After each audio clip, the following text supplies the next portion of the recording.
Hey guys, and welcome back to this channel. In this video I will be showing you guys how you can basically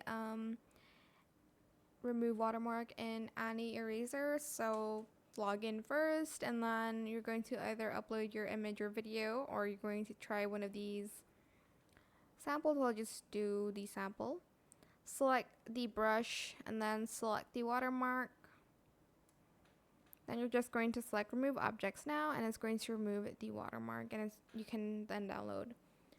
That is it. Super simple. I hope it was helpful for you guys.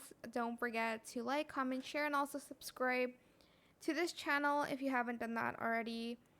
If you have any more questions about this video, just leave it in the comment section down below. I will try my best to answer them all for you guys. And if you found this video helpful, please click the thanks button as well. That is it for this video. Thank you so much for watching. Bye.